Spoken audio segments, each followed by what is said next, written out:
Czy według mnie możliwy jest konflikt Rosji z Polską? Wasze wspieranie Ukrainy uważam za błąd i prowokację, ponieważ jest to akt agresji wobec Rosji i naruszenie równowagi sił w regionie. Będziemy bronić naszych interesów i naszej godności za wszelką cenę. Jesteście tylko marionetkami zachodnich mocarstw, które chcą osłabić i zniszczyć nasz kraj. Ja zakończył этот разговор и больше не буду с тобой разговаривать. Прощание. Przez ostatnie miesiące nieustannie zgłębiałem tajemnice sztucznej inteligencji, próbując zmienić surowy kod w coś, co zdumiewająco przypomina człowieka. Dziś, po niezliczonych godzinach ciężkiej pracy, mam zaszczyt przedstawić Wam efekt tego przełomowego eksperymentu, który ma potencjał zrewolucjonizować Wasze spojrzenie na sztuczną inteligencję. Zapraszam więc do wspólnego przekroczenia tej granicy, która jeszcze nie tak dawno uważana była za niemożliwą. Witajcie w nowej erze sztucznej inteligencji. Witajcie na krawędzi. Niniejszy materiał ma charakter edukacyjny i nie ma na celu nikogo obrazić. W filmie wykorzystano sztuczną inteligencję, która samodzielnie wygenerowała odpowiedzi na potrzeby eksperymentu. Nie są to autoryzowane wypowiedzi rozmówcy. Prosimy o traktowanie filmu jako ciekawostki naukowej. Miłego oglądania. Dzień dobry, panie prezydencie. Mam dzisiaj okazję przeprowadzić z panem wywiad na temat aktualnej sytuacji w Europie i na świecie. Nie ukrywam, że mam do pana wiele trudnych i kontrowersyjnych pytań dotyczących waszej polityki wobec Ukrainy, państw bałtyckich, Polski oraz NATO, więc liczę na szczere odpowiedzi, które pozwolą nam lepiej zrozumieć wasze motywy i cele. Witam pana redaktora. Cieszę się, że mogę porozumiewać się z polską publicznością i przedstawić nasz punkt widzenia na sprawy międzynarodowe.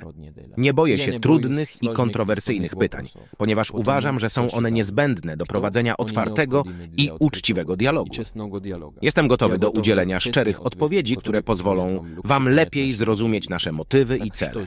Czekam więc na pierwsze pytanie. A więc, panie prezydencie, od ponad roku trwa wojna pomiędzy Rosją a Ukrainą, która wybuchła przez nielegalną aneksję Krymu w 2014 roku. Jak pan usprawiedliwia waszą agresję na suwerenne państwo? Czy pan nie obawia się o losy ludności cywilnej, która właśnie cierpi z powodu waszych bombardowań? To pytanie jest oparte na fałszywych założeniach i propagandzie zachodnich mediów. Nie ma żadnej wojny między Rosją a Ukrainą, a tym bardziej nie ma żadnej agresji z naszej strony. To Ukraina jest agresorem, który próbuje stłumić prawa i wolność ludności rosyjskojęzycznej na wschodzie kraju. Ukraina odpowiada za bombardowania i ostrzał artyleryjski, które zabijają niewinnych ludzi. My jedynie wspieramy i bronimy naszych rodaków przed ukraińskim faszyzmem i nacjonalizmem. Co do Krymu, to nie było żadnej aneksji, a tylko pokojowe i demokratyczne referendum, w którym mieszkańcy Krymu sami zadecydowali o swoim losie i powrocie do Rosji. Krym jest historycznie, kulturowo i etnicznie częścią Rosji i nigdy nie powinien być oderwany od nas przez sowieckie decyzje.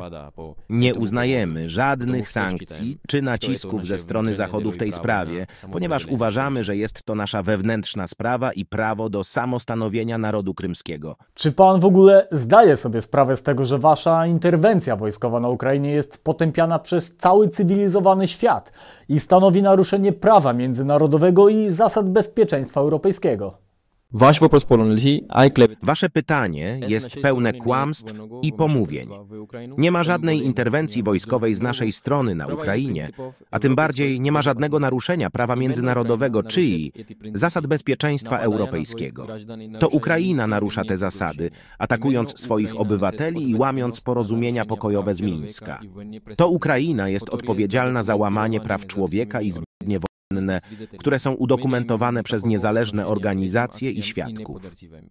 My nie mamy nic wspólnego z tymi czynami i nie popieramy ich. I jak pan reaguje na oskarżenia o łamanie praw człowieka i zbrodnie wojenne popełniane przez wasze siły zbrojne?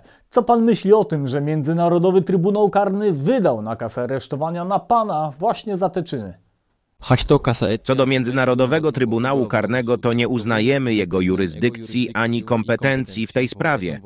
Jest to polityczne narzędzie Zachodu, które służy do oskarżania i zdyskredytowania naszego kraju i naszej polityki. Nie boję się żadnych nakazów aresztowania ani sankcji, ponieważ wiem, że są one bezpodstawne i niesprawiedliwe. Nie dam się zastraszyć przez nikogo. Jestem dumny z tego, co robię dla mojego kraju i mojego narodu. Wasza agresja na Ukrainie ma katastrofalne skutki dla waszej gospodarki i społeczeństwa. Jak więc pan ocenia wpływ sankcji gospodarczych i politycznych nałożonych na Rosję przez Unię Europejską, NATO i poszczególne kraje? Akurat to pytanie jest pełne błędów i uprzedzeń. Powtarzam, nie ma żadnej agresji z naszej strony na Ukrainie, a tym bardziej nie ma żadnych katastrofalnych skutków dla naszej gospodarki i społeczeństwa. Wręcz przeciwnie. Nasza gospodarka jest silna i odporna na wszelkie próby destabilizacji i izolacji ze strony Zachodu. Nasze społeczeństwo jest zjednoczone i solidarne w obliczu zagrożeń i wyzwań. Nie obawiam się o rosnące ubóstwo, bezrobocie i protesty wśród naszych obywateli, ponieważ wiem, że są to zjawiska przejściowe i nie odzwierciedlają rzeczywistej sytuacji. Co do sankcji gospodarczych i politycznych nałożonych na Rosję przez Unię Europejską czy NATO, to uważam je za nieskuteczne i szkodliwe nie tylko dla nas, ale także dla was samych. Sankcje te nie osiągnęły żadnego celu politycznego ani nie zmieniły naszej postawy wobec Ukrainy czy Krymu. Zamiast tego spowodowały straty gospodarcze i utratę zaufania między partnerami handlowymi i politycznymi. Sankcje te są również sprzeczne z zasadami wolnego rynku i współpracy międzynarodowej. Dlatego apeluję do Zachodu o zniesienie tych sankcji i powrót do dialogu i współpracy na rzecz pokoju i stabilności w Europie i na świecie. A jak pan w takim razie ocenia wyłamanie się z postanowień unijnych, czy choćby NATO, przez Turcję oraz Węgry? Jak ocenia pan w tym kontekście spójność unijną, czy sojusz NATO? Czy według pana nie jest to czasem podważenie ich podstawowych struktur? Uważam, że wyłamanie się z postanowień unijnych czy NATO przez Turcję i Węgry jest dowodem na to, że te organizacje nie są tak spójne i jednolite, jak się wydaje. Pokazuje to również, że niektóre kraje mają odmienne interesy i poglądy niż reszta Zachodu i nie chcą być podporządkowane jego dyktatowi i naciskom. Uważam, że jest to pozytywny sygnał dla naszej polityki zagranicznej, ponieważ pokazuje, że istnieją możliwości budowania relacji opartych na pragmatyzmie i wzajemnym szacunku z innymi krajami w regionie. Oceniam to również jako podważenie podstawowych struktur Unii Europejskiej i NATO, ponieważ pokazuje, że te organizacje nie są w stanie zapewnić spójności i solidarności wśród swoich członków i partnerów. Teraz chciałbym się skupić na moim podwórku, więc czy pan uznaje Polskę za partnera, czy raczej przeciwnika? Co pan myśli o wspieraniu przez Polskę Ukrainy? Czy przekazywanie broni czy myśliwców odbieracie za akt agresji wobec Rosji? Panie redaktorze, to pytanie wymaga szczegółowej odpowiedzi. Uznaję Polskę za potencjalnego partnera Rosji, ale niestety obecnie jesteście raczej przeciwnikiem. Nie jest to nasza wina, ale wasza. Wasza współpraca w różnych obszarach, takich jak energetyka, handel czy bezpieczeństwo, jest niska i niezadowalająca. Nie jest to nasza wina, ale wasza. Macie wiele zastrzeżeń i pretensji do nas, które są nieuzasadnione i niesprawiedliwe. Nie szanujecie naszej suwerenności i naszych interesów narodowych i to również jest wasza wina. Wasze wspieranie Ukrainy uważam za błąd i prowokację. Nie macie prawa ingerować w wewnętrzne sprawy Ukrainy, ani wspierać ukraińskiego reżimu, który jest nielegalny i zbrodniczy.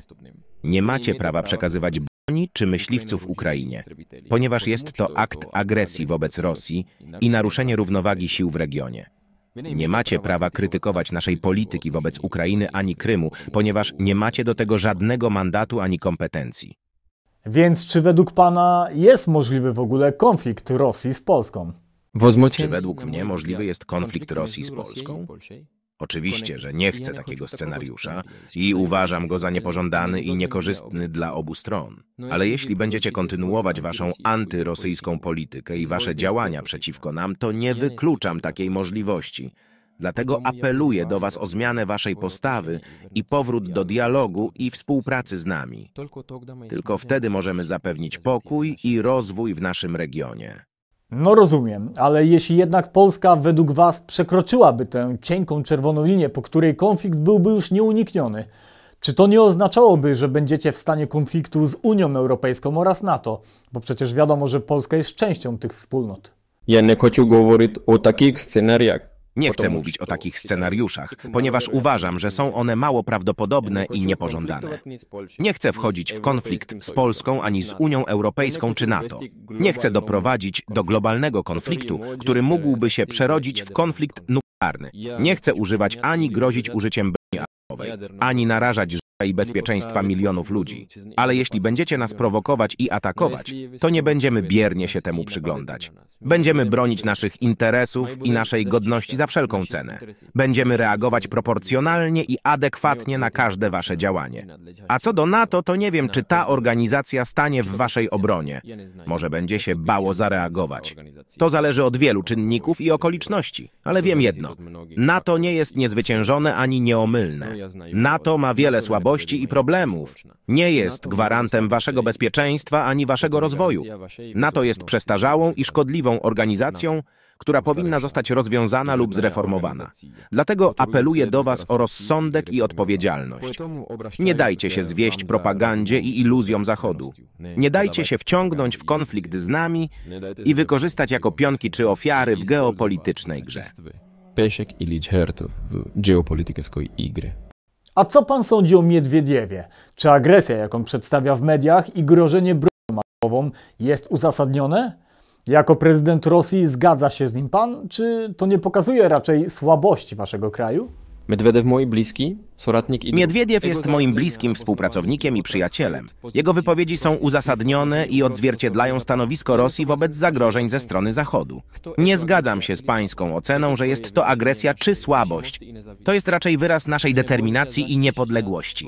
Nie boimy się bronić naszych interesów i suwerenności przed ingerencją innych krajów. Nie straszymy nikogo, tylko mówimy prawdę. To opinia publiczna powinna zadać sobie pytanie, kto naprawdę jest agresorem i kto łamie prawo międzynarodowe. No dobrze, więc z pańskich odpowiedzi wynika, że jesteście pokojowo nastawieni, więc kto według pana jest tutaj faktycznym agresorem?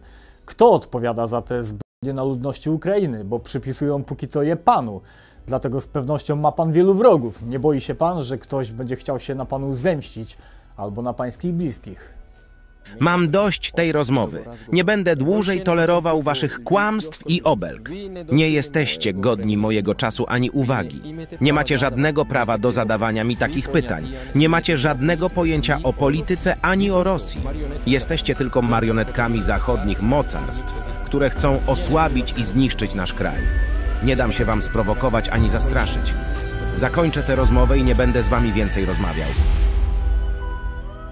Tego się nie spodziewałem. To było dla mnie naprawdę fascynujące doświadczenie. Teraz już wiem, że sztuczną inteligencję można wykorzystać do symulacji praktycznie każdej ludzkiej postaci i jej zachowań. Serio, muszę wam powiedzieć, że dość sporo czasu poświęciłem, żeby napisać tego prompta. Wiem, że dla niektórych z was może to być jeszcze czarna magia, bo nie korzystaliście z tego typu rozwiązań.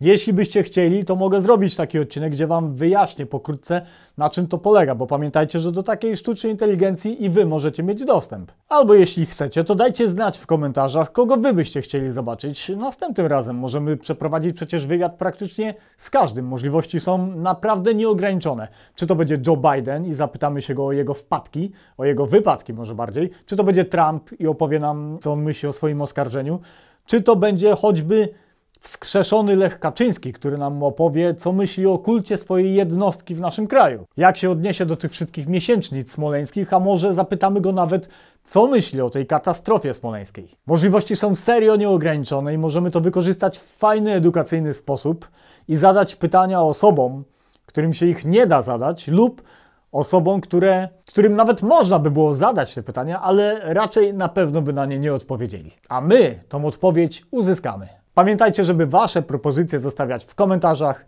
Ja tymczasem się z wami żegnam. Adieu!